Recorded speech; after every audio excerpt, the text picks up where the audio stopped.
We're on the second devotional with the stars.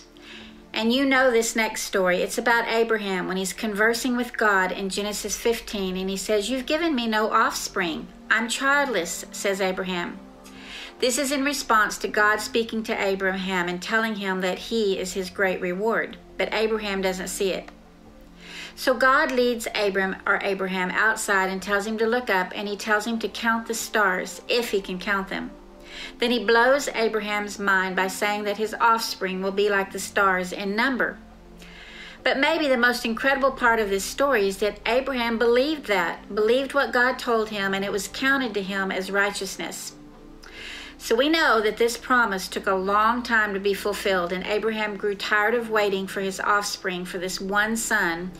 So he has a son with a servant girl, and in his wife's despair, because of waiting and worry that the promise wouldn't be fulfilled, he takes it into his own hands. He had observed the stars in number. He had tried to count them, but they were unable to be counted.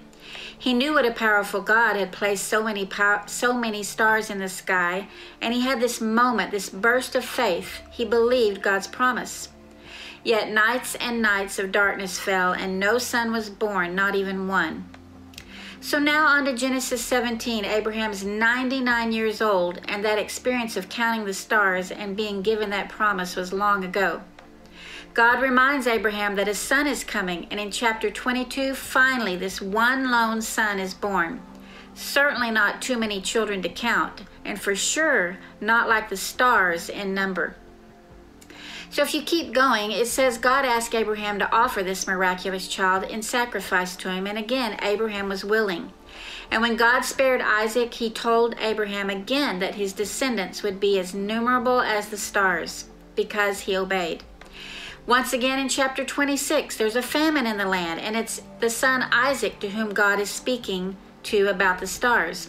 He continues the promise to the promised son that came after the long wait, after the near death, and now in the middle of famine. He's reminded of the stars again. He says, "For to you and your descendants I will give all these lands and confirm the oath that I made with your father Abraham. I will make your descendants as numerous as the stars in the sky and give them all this land. And through your offspring, all nations on earth will be blessed, because Abraham obeyed me and did everything I required of him." God pointed to his power and glory in the skies to help his creation during the darkest of darkest nights, during the longest wait times, and during times of lack. I've heard many people after the loss of a loved one, which is one of the most devastating of darkest times in life, often say they find solace when they sit outside and observe creation.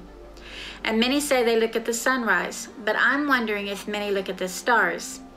We're going to continue to learn so much about the stars that God created that remind us of this same promise that he gives to us, part of those numerous descendants of Abraham, the promises that are still as good to us as they were to that first son, Isaac. God's promises extend to numerous generations, all because of obedience in the generation prior.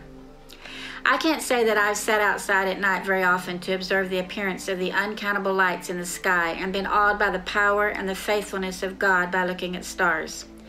But I must say that I'm intrigued and reminded now to do so and to obey, so that this innumerable count of blessings continues to those after me, to those after them, as I try to count them and cannot even begin, all because the goodness of God is not countable.